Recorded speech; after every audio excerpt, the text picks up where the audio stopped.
going on YouTube? This is username Kite562 with another Beastars review, and it's of Volume 8 of the manga. Now, as always, with these reviews, there's going to be some spoilers within the manga of points that I thought were interesting within this volume alone. So anyway, yeah, there's a spoiler warning for you, and as always, Beastars is written and illustrated by Paru Dagaki and published by Viz Media. So anyway, this review, again, will have some spoilers, but it will not ruin the experience for new readers as much. But anyway, I just also wanted to say thank you for the 11 subscribers who subscribed to my channel. And I hope you all enjoyed the new little content of my Vanguard Overdress deck profile that I recently posted on here last week. So anyway, you can definitely check that out whenever. So I don't know if I'll post more like Vanguard content onto this channel, but anyway, let's get on with the Beastars Volume 8 review. Now, the first point within this review is that Legoshi tries to convince Gohan to train him more since he wants to be strong enough to protect his friends, that being both carnivores and herbivores within the drama club, since the thrashing he received from that mysterious assailant within Volume 7. So now he has these 3 scars over his left eye, if I remember correctly. So yeah, it was a really nice little detail for him. Onward.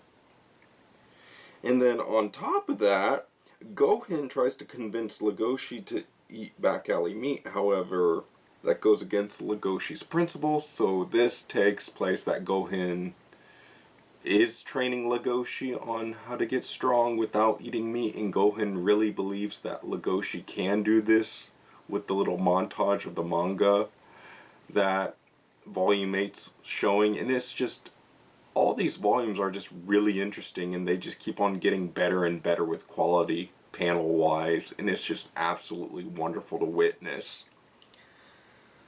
So yeah, Gohan tries to convince Legoshi to eat back alley meat. However, that goes against Legoshi's principle, and according to Volume 8, a lot of carnivores in this universe eat back alley market in secret to stay strong. Like soldiers would do it apparently, according to Gohan.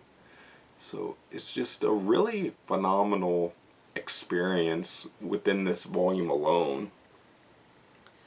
So now, after that whole ordeal, Legoshi is told by Gohan that he should both focus on school and focus on training. But it's kind of hard to balance it out for him, since Gohan tells Legoshi to sleep in class, and then that way he'll be focused on training. So he does like a little running montage from back and forth, just so he can keep up his carnivore strength. And it's just, it really gave me a lot of 80s movie vibes when I reread this volume, like Rocky, Rambo, John Carpenter's The Thing.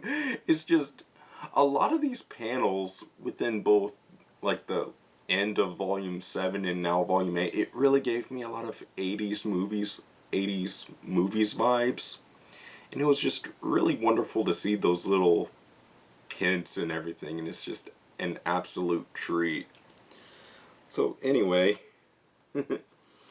like near the middle-ish portion of this volume, I just wanted to bring up the whole idea of, will Legoshi's own negative emotions be enough to strengthen him when he confronts Tem's killer? Now at this point, we don't know who Tem's killer is still. So, I mean, if you know who it is, please don't say it in the comments down below. But anyway, Gohan doesn't really think that Legoshi's own negative emotions wouldn't be enough. But at the same time, Gohan thinks he'd be the first carnivore to do it. But at the same time, carnivores need to eat meat in secret to remain strong. So there's this really interesting conflictive dynamic within this volume alone that's just absolutely wonderful and enjoyable, in my opinion.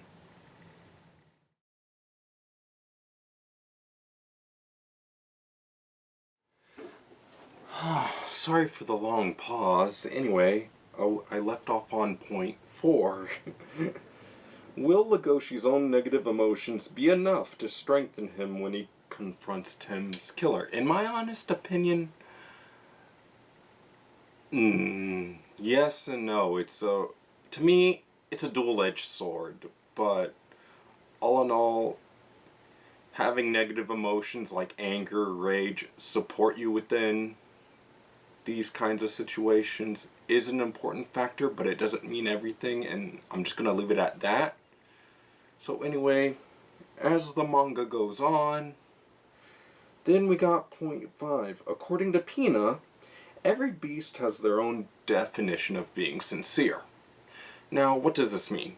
Well, Pina and Legoshi are backstage behind the actors' drama club stage area thing at Cherryton, whatever you want to call it. And he says this really interesting monologue boiled down on the lines of, I would not condemn you if you were to devour me here and now. And so Pina, like before this one-on-one with Legoshi happens, Pina wanted to know if there was anybody that Legoshi liked or loved, and Legoshi says no, but within the panel, we see Haru like in a little thought bubble, just pinching Legoshi's cheek, and I just thought that was a really cute moment and really sweet part of the manga. So, anyway,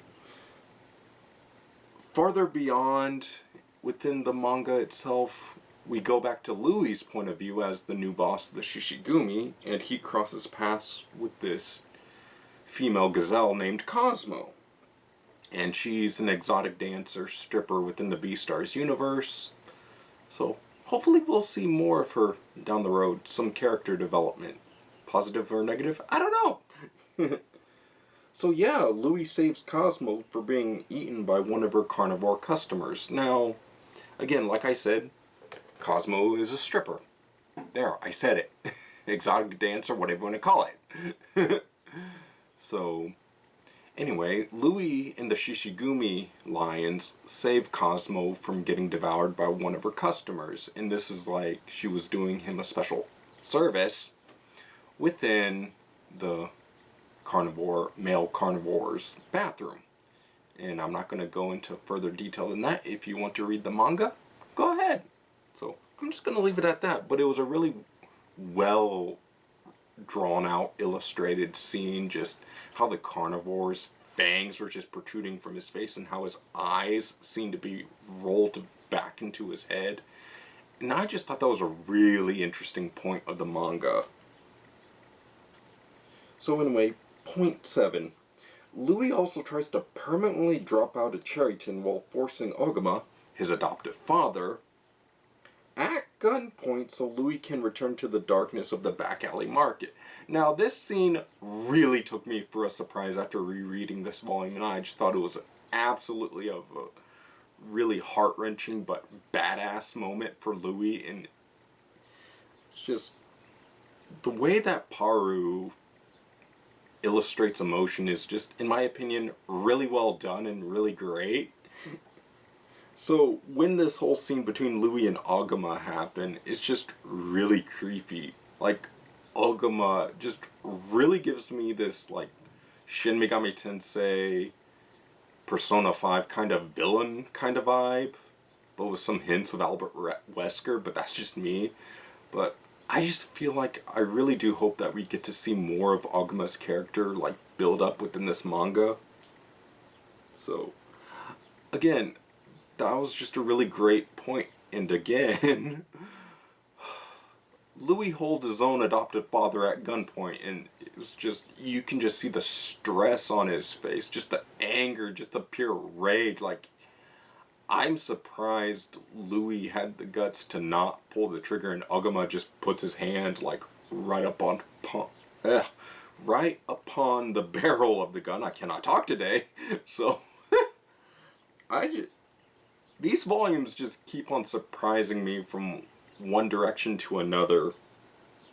So, and then as the volume goes on, like closer to the middle endish kind of area of it, Legoshi realizes he wants to experience more emotions with his herbivore friends after his uncomfortable interaction with Pina. Now, this is during Gohan's like meditation sessions or training sessions, whatever I'm going to call them, with Legoshi and Gohan. So, I just thought it was really great because Legoshi realizes Gohan has been switching the slabs of meat in the freezer training section of this part of the manga, and again, it was just a really nice, interesting heart-to-heart because Legoshi opens up to Gohan that a girl at school's mad at him and he wants to experience more emotions with his carnivore and herbivore friends, and he just wants to be able to laugh with them, to get angry, and just experience those simple teenager moments that we all cherish for our lifetime in one way or another. Anyway, enough of that. So point 9, after all this meat training is said and done, Legoshi heads off to a beach. So Legoshi gathers all the information on the meat he has been purchasing for his training to get stronger, or Gohan has been purchasing it for him, or it might be Legoshi purchasing the meat for himself, just to be another part of his training. I really don't remember the exact details, but all in all, this was just a really well-developed scene. Like, Legoshi tries to gather up all the information. He realizes these aren't just pieces of meat. These were just living beings that had lives within the back alley market. Like, one of them was an elderly herbivore that didn't really have much and pretty much sold themselves off to the back alley market. Please leave a comment below if you know what detail I'm talking about. It's within the beach scene where Legoshi goes into detail about what piece of meat had a life and like what kind of details it enthralled. So anyway, to gather this information, Legoshi asked around the back alley market, funeral homes, hospitals, just to see who was who. So he ends up finding all 7 names of the herbivores that made themselves meat to the back alley market. And according to Gohan, Gohan thinks that Legoshi might be able to succeed about becoming stronger without eating meat. And this series just really gets my hopes up, and it's just really wonderful. So anyway, point 10. Now this is during a fight with the striped hyena. Both him and Gohan try to capture a meat-addicted hyena. So Legoshi realizes his jaw strength has weakened at an alarming rate after losing that jaw match with Bill. Now, as I said, Legoshi's like bouncing between school and his training with Gohan, and it's really left him a disheveled mess because like every time he goes to Cherryton, he's either sleeping in class or just barely working on the last bits of strength that he has within his body. And I just feel really bad for the guy, like with all the psychological warfare Pina hilariously put him through, but I still love Pina and a good chunk of the other characters, so it's just really wonderful and really hilarious. But again, I can't help but feel bad for Legoshi and relate to him in some ways, so oh. But again, during that striped hyena capture scene or fight, whatever you want to call it, Legoshi discovers he can channel his strength to his arms and legs during a ferocious fight with the meat-addicted striped hyena. Now, this is just absolutely amazing. Like, the way that the fight is just choreographed is just absolutely just perfection. Just the way that the motion of the punches happen, just left, right. I don't know which hand is going where, but hey, this volume is just packed. It's packed with a little bit of everything. So anyway, like after that ordeal's done, they successfully captured the striped hyena and are able to rehabilitate him back to his health. But before all the happy endings within this volume, Legoshi realizes that the striped hyena bit somebody's butt, and Legoshi realizes in the back alley market that biting someone's butt consults as sexual assault within the Beastars universe. I mean, that's no laughing matter, but, you know, this world is built on a different set of rules whilst at the same time something human. So it's really hard to fully explain, but it's so interesting at the same time at how many different twists and turns that this one manga volume alone has done. So anyway, as we're nearing the end of the volume, Haru is angry and feels alone with all the training Legoshi is going through with Gohin. So Legoshi within the Cherryton Library asks Haru to marry him. Now, Haru sees Legoshi with all of his gray fur shaved off, and she's like, oh, we match! This is great, but I really like how Haru and Legoshi finally have a little bit of conflict, or a heart-to-heart, whatever you want to call it, is that Haru opens up to Legoshi that she feels lonely because she only gets one-word responses from him, and she feels bad, so she ends up saying that she's been seeing a boy, like another boy. And then Legoshi ends up getting pissed and raising his head, and he's like, what boy?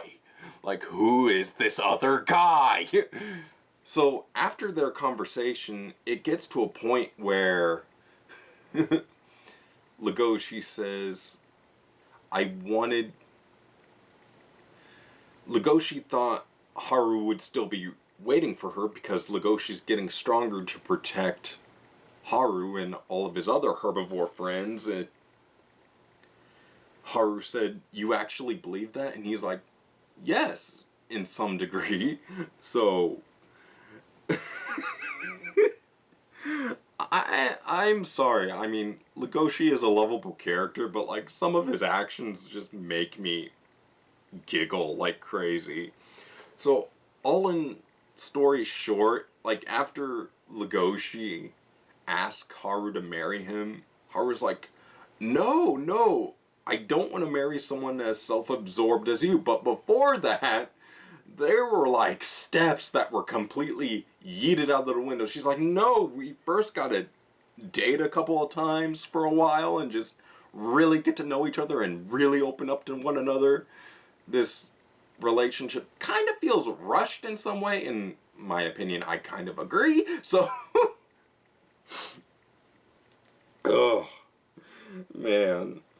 So anyway, my final thoughts on this volume is really great, and it has really great development with the murder of Tim. We still don't know who did it, but I kind of have my feeling on who it could have been, but I'm not going to say it within this video. So anyway, my final thoughts is that we get to see more development with the murder of Tim. We get to see Legoshi kind of have an inner struggle with himself. So, in the end, I give Beastars Volume 8 a solid 8 out of 10. Like, it was good, but like some points were kind of rushed, in my opinion, or just felt that way. I feel like during the library scene with Haru and Legoshi, I wish they could have developed further on that. Like, if Haru was seeing Jack behind Haru's back, but I know that probably never happened with this manga, but I just think that'd be a really interesting love triangle conflict. Like, Jack starts to get to know Haru a little more, and then he develops getting some feelings for her in some way, and then Legoshi ends up getting more feelings for Haru in some way, and then have this friend, these two buddies who have been friends since childhood, just clash. I just think that'd be an interesting twist within this manga. Again, that's just my opinion. So in the end, I give this volume a solid 8 out of 10. But anyway, leave a comment, like this video, subscribe if you want to see more content from this channel. This is Kite562 signing out, and as always, I hope you have a wonderful day, everybody.